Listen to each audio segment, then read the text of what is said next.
Welcome to the Trades Podcast, a podcast about the business of home improvement and promoting the trades to young adults. In this podcast, we talk with business owners, educators, and professionals about the benefits, skills, and related experiences of the home improvement business. Tips to help you with being successful from entry into the trades or established business owners. In this podcast, we hope to influence some young adults that the trades, as a career, is a great option leading to full and prosperous life.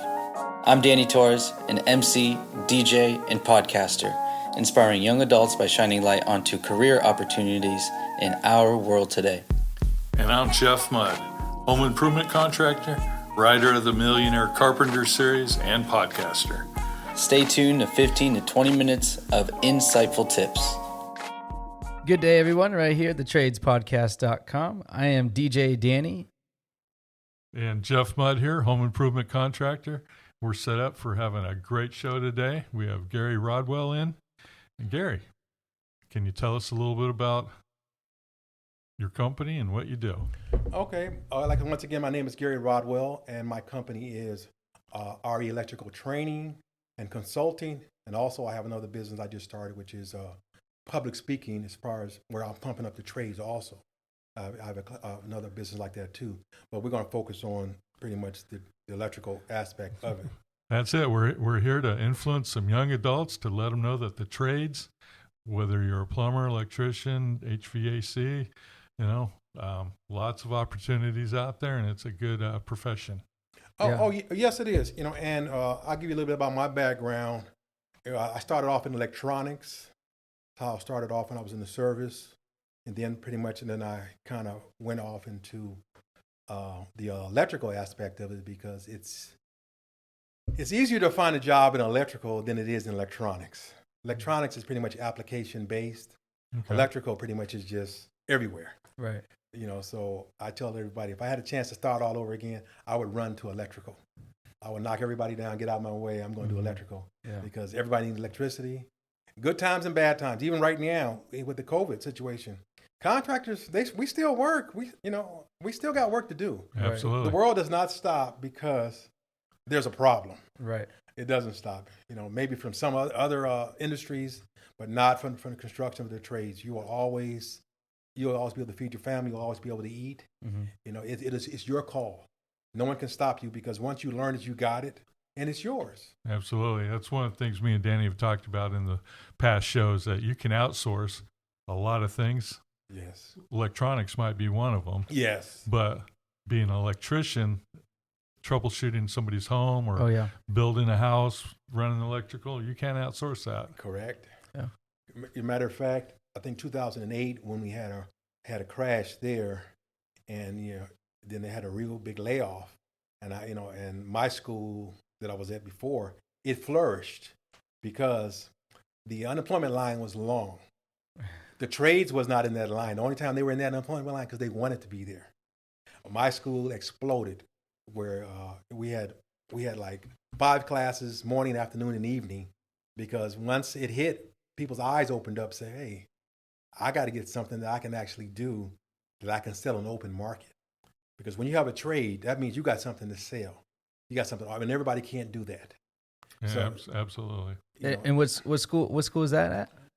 It was up in Riverside. Intercoast College was that school there. I was the electrical program director there. Oh, great. Yeah.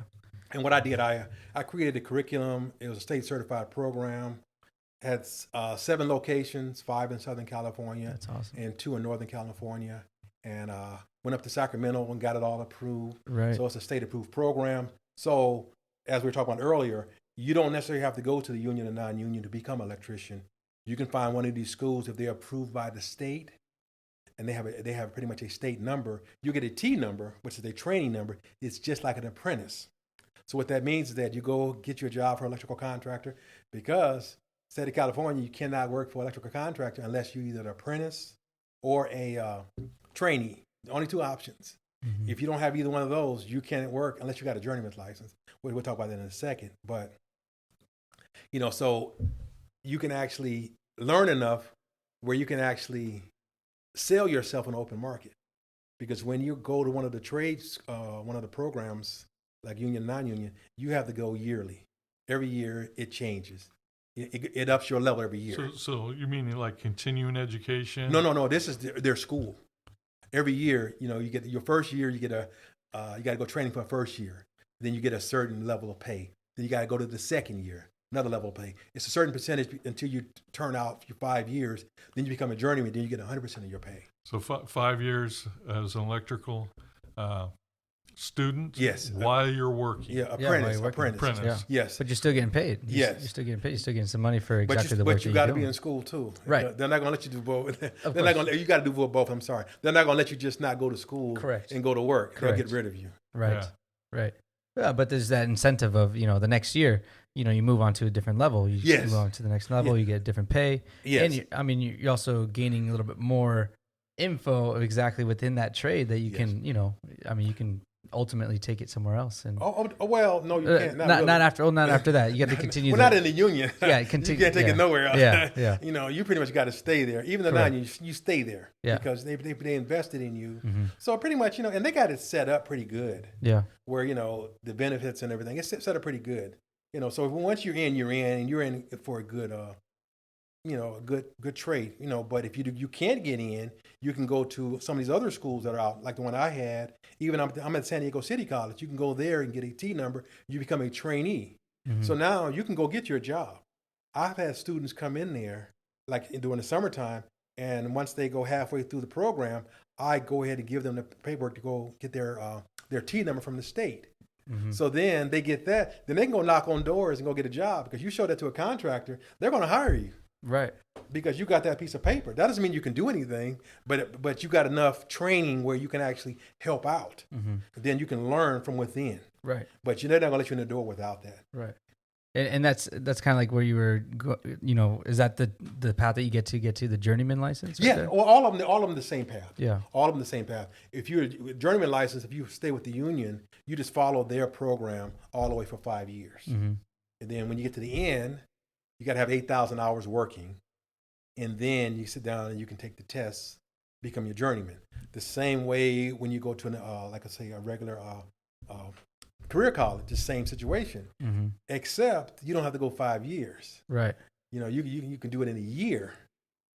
But that code book is tough. Yeah, that's definitely what I was going to go into. Like that electrical code book. How do you work that into the training? And well, it's embedded in all my training. Yeah. They're tied together, because you cannot go past goal, collect $200 unless you know that code book. It's just not going to happen. Yeah. Everybody. Matter of fact, they complain about it all the time, and I tell them, guess what? It ain't gonna change. Yes. It's not gonna change. This is the way it is. They say, oh, it's tough. It's hard to do. I said, guess what? Walking was hard for you at one point in your life. Mm-hmm. You just pretty much deal with it and just keep going. That's it. Yeah. And I mean, it has a big thing to do with safety.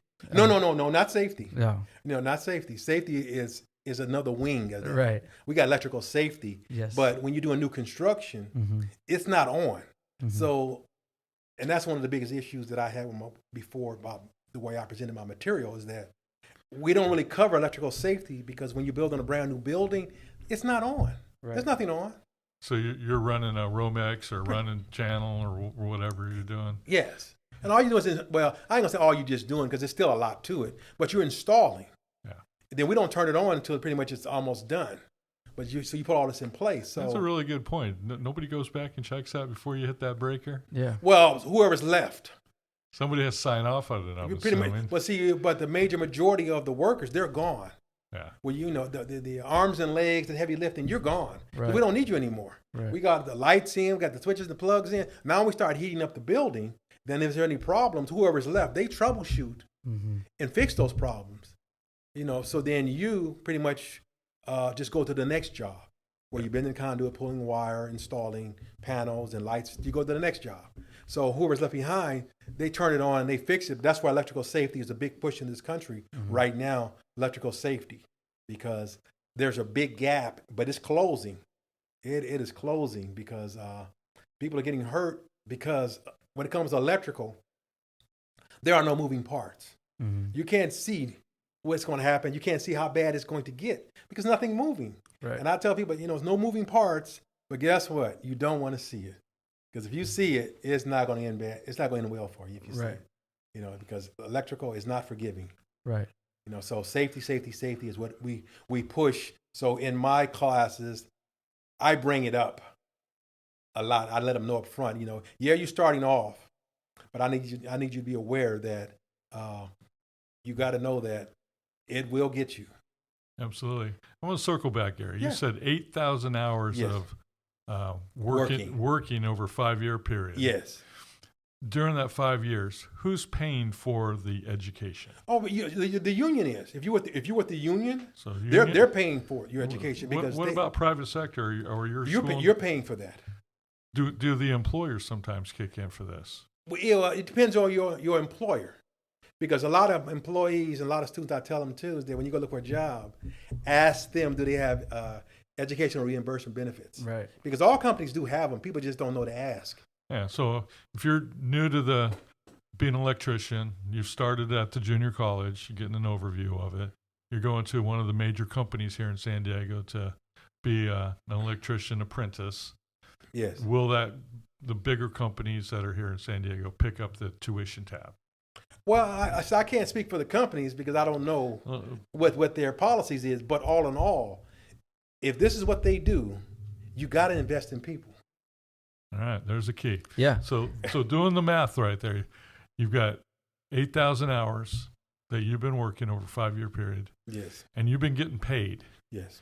And if you're lucky enough to negotiate a good job, you're getting reimbursed at least part of it, if not all of it, Yes. from the employer. Yes. Comparing that to somebody who went to college for 4 to 5 years, Yes. didn't make any money, Right. and walks out of there with college debt even after all the grants and Well, you know,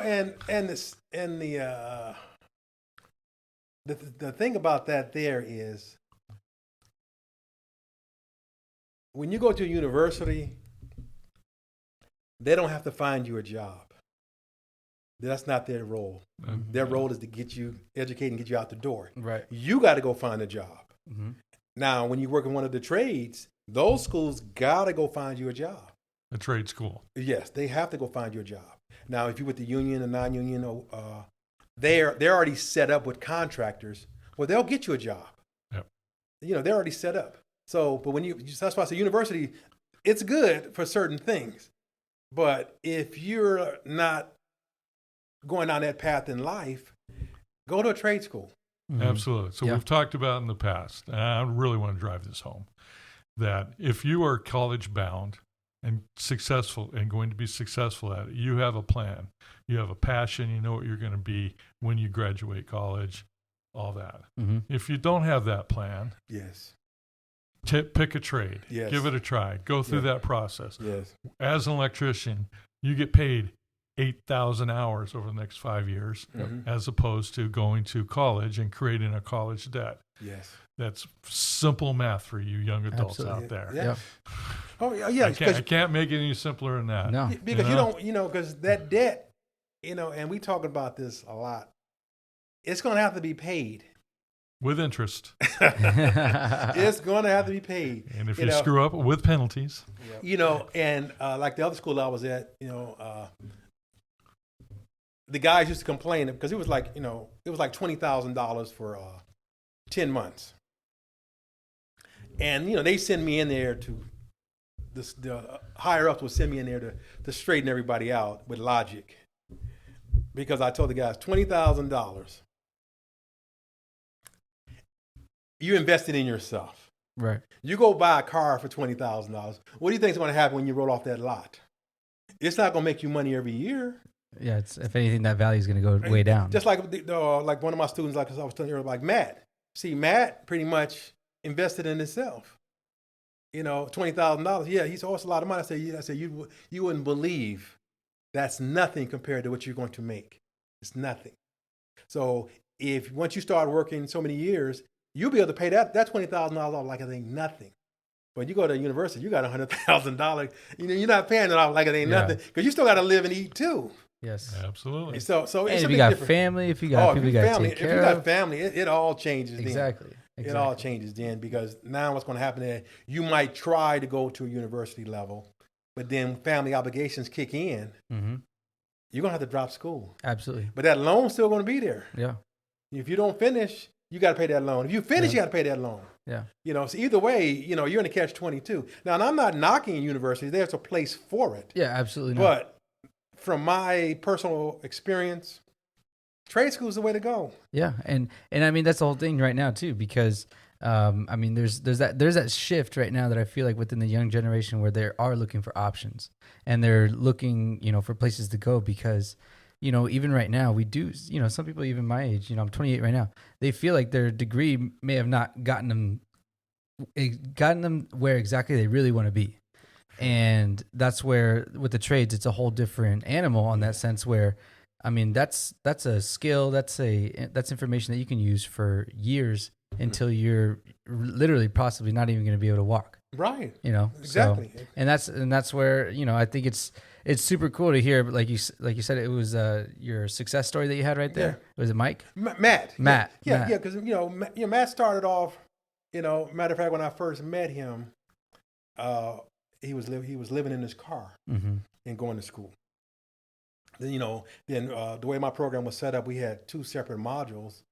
And usually when you get to mine, there's a lot more pressure when you get to mine. The first 3 modules, Jim D. Berry, that was one of my instructors, he would set them up and let them know that, when you go next door, it ain't going to be like this. You go next door. Right. So then it's the real deal. He said, I'm giving you a solid foundation. Mm-hmm. When you go to Professor Rodwell, it's going to be a whole different ball game. Mm-hmm. So then these guys came, and I put pressure on these guys. I put a lot of pressure on them because I tell them, I said, the world doesn't care. And so why should I? Mm-hmm. Now, give me a reason to care. I don't care just because you walk into my class breathing. I care because you've been successful. Mm-hmm. Give me a reason other than me getting a paycheck. I get a paycheck anywhere. But give me a reason where I can invest more time in you to see you be successful. So Matt, I was watching him in class, and Matt pretty much it was really easy for Matt. Matt was in the class. He was doing, I could watch Matt. Matt would move through the classroom and sit next to his competition. Mm-hmm. I would watch him move through the classroom before he's in the back by himself. Yeah. Then he sees somebody answering all these questions. All of a sudden, he's sitting next to him. Then he said the next guy. He moved so he can actually get more knowledge from his competition. Right. And before Matt had graduated, I said, Matt, I'm telling you, you should go ahead and continue your education. He said, I got to pay this loan here. And I said, listen, I'm telling you, from what I see, you're not going to have any problem because you got what it takes. Yeah. I had 20 people in my class. You can see some people that that's really going to shine at it. And he was one of them. So he pretty much started working in the solar industry. And then Tesla bought out Solar City. And then he springboarded to Tesla. Mm. So now he works for Tesla. Right. And then he's worked for Tesla. And then he had reached out to me. He had so many years working. So he said, can you send me some tests so I can practice for my journeyman? I said, sure, because he had his 8,000 hours. I sent him over a lot of tests for him to practice. And then he emailed me back. He said, there's no answers there. I said, don't you know me better than that? I'm not going to give you no answers. You still got to go find it. He had no answers. So then as soon as he passed his test, he emailed me, hey, show me a picture of it. I passed, I got it. I said, okay. That's wonderful. See, he passed. So and then, matter of fact, last year he went and got his contractor license now. Mm-hmm. He's a contractor now, so he's got his contractor business. He married, got a wife, family, bought a house. Still, he keeps me informed of all of his process throughout life. That's awesome. Because I saw him where he started out from. I saw him start and see where he's at today. Mm-hmm. I've been asking him for a job sometimes. Hey, man. He said, I can't afford you. I said, you can't. Yeah, absolutely. As a teacher, as a business owner, you're talking about, Gary, myself, I've experienced it too. It's wonderful. Yeah. It's a great feeling to see somebody that's worked for you, yes, grow and succeed in the past. Yeah, with no help from me. He got no help from me. They do it on their own. On their own. You're just giving them the platform and a little bit of guidance. Yeah, that's it. And sometimes a kick in the butt. Yeah, but see, that's what I said. These guys here, they want to give me credit. I said, but you did it. Right. Yeah, they do all the hard work. I just put the pressure on you, letting you know there's no way out. Right. Yeah. That's all I did. I even had one other guy. This guy was ex-gang member in my class. And I told him, I don't care. You're here for electrical. I don't care nothing about what you do in the street. You're here for electrical. Yeah, well, that's your past, Yeah. Pretty much, I don't care about your past. People change. People need second chances. Nobody cares about your past. Not in my class. We don't care about your past. We care about you doing this electrical. Yes. What you're doing now. What you I care focus about on today. What you focus on in the future. Yeah. And I put much pressure on him. He had no time to do anything else but schoolwork. He wasn't running the streets no more. He wasn't doing anything. He didn't have time for it. If you want this, come and get it. If not, the door's on hinges. You can leave anytime you get ready, because I'm getting paid regardless whether you're here or not. Yep. But I feel a lot better when I see, the needle moving forward. Absolutely. He was an interesting guy, because they make all these complaints. Oh man, I missed my bus. I can't come to class. Well, then walk. Well, get here any way you can. Yeah. Because this is your future. It ain't mine. Get up early. Whatever you do, what you got to do. One of my supermarket, Keith, his car broke down. He caught the early bus. He's out there before the school even opens up. He's out there reading his book, and the school hadn't opened up yet because he wanted it that bad. Yeah. Yeah. He wanted it that bad. That's it. You want it. You got to want make it. a lot of things happen. And these trades are pretty much, I'm not going to say they're easy, but it's logic. It doesn't change. Yeah, there's a process. I mean, there's a book that's been written already. You're right. And I tell people all the time, I said facts. When you deal with these trades, we're dealing with facts. These aren't opinions. If I tell you that pretty much electricity flows this direction, it is a fact. It's not my opinion. You can go look it up. I tell them, so we deal in facts. So that's why people can make it in these trades. Now, do you have any tests? Do you hook them up to any electrical and prove it to them? Well, I do have one. I have a installation tester, and I tell them, I said, listen, if you really want to find out, here you go, touch this here. It'll flow. And I won't shock them. I said, be careful now, because, but I'm telling you, it's like a stun gun. I said, if you, I always tell them, I say, hey, who haven't been shocked in the class? I say, come up here and I can show you, but no one has ever done it on my watch. Anyway, but I let them know. No, because we know, Gary, you're all about safety. You're all much. about safety. Yeah. Pretty much. Electrical safety. It's a big thing. I mean, I know we touched about it. Touched on it a little bit earlier. But I mean, you were just talking about how unforgiving, electrical. Doing anything electrical can be unforgiving. It is, yeah. And you can be lucky too. Yeah, right. You can be lucky.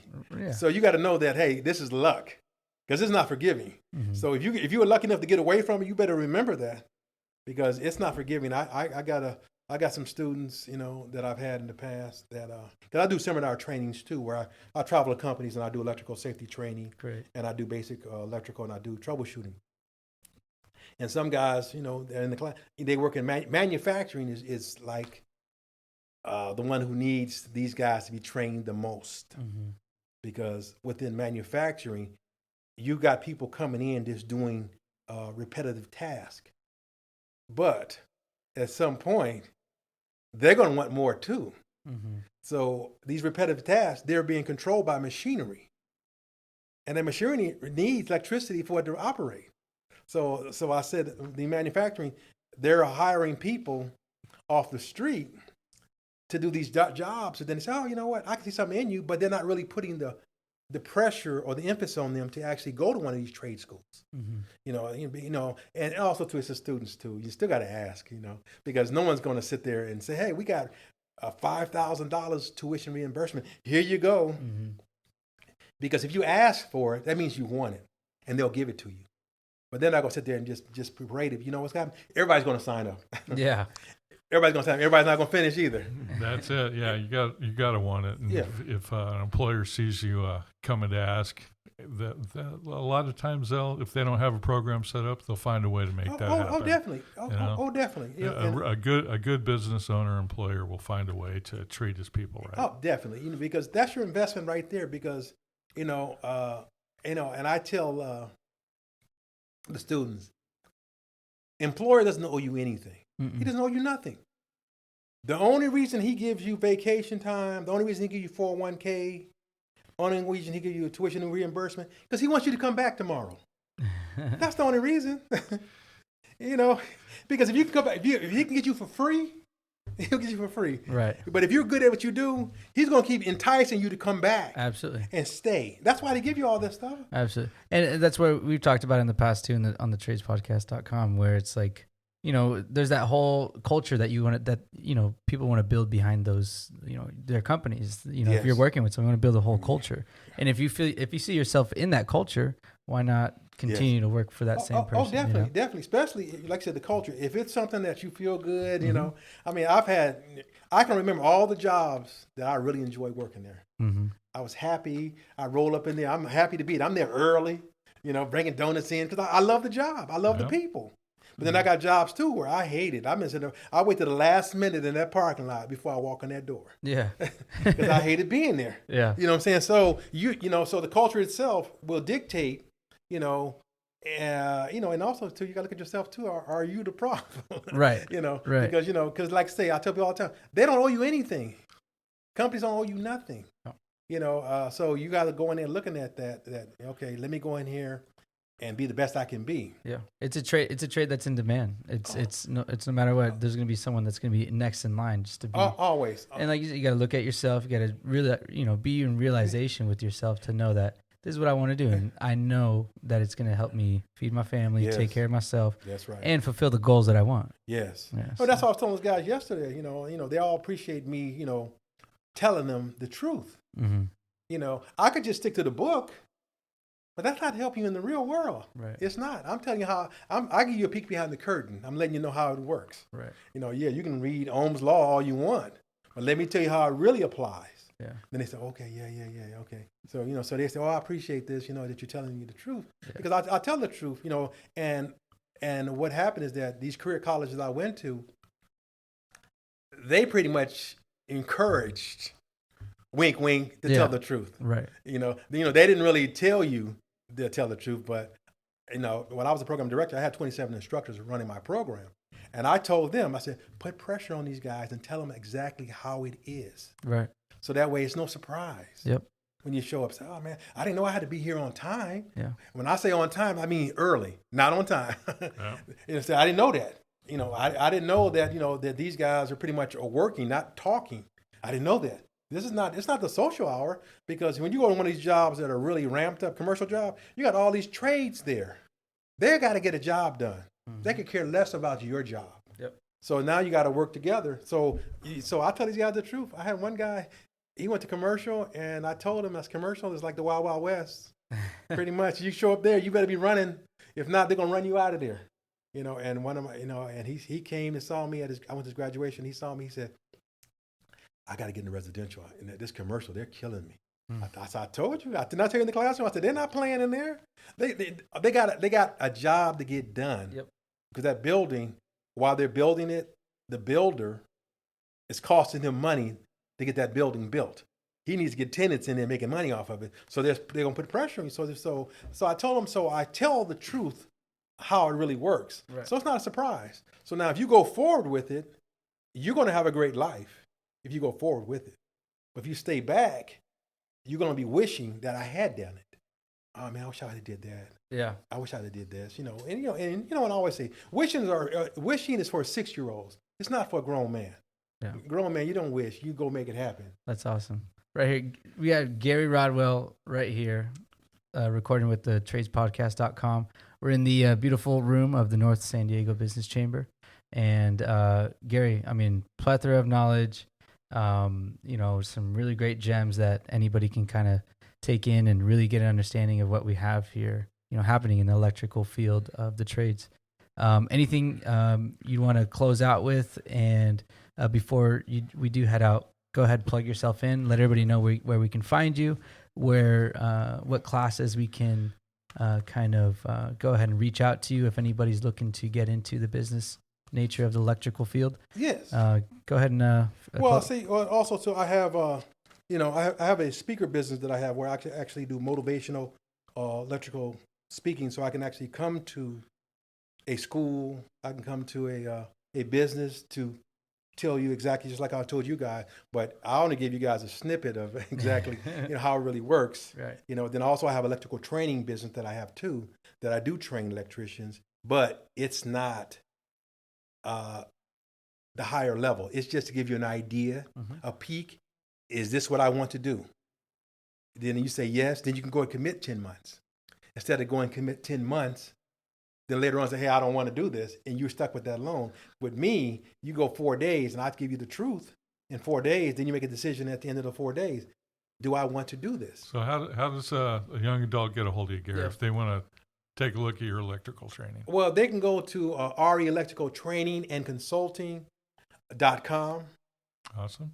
Or they actually can email me at rodwellelectrical58@gmail.com. Awesome. Great. Any last minute advice for other business owners out there that are in the electrical field?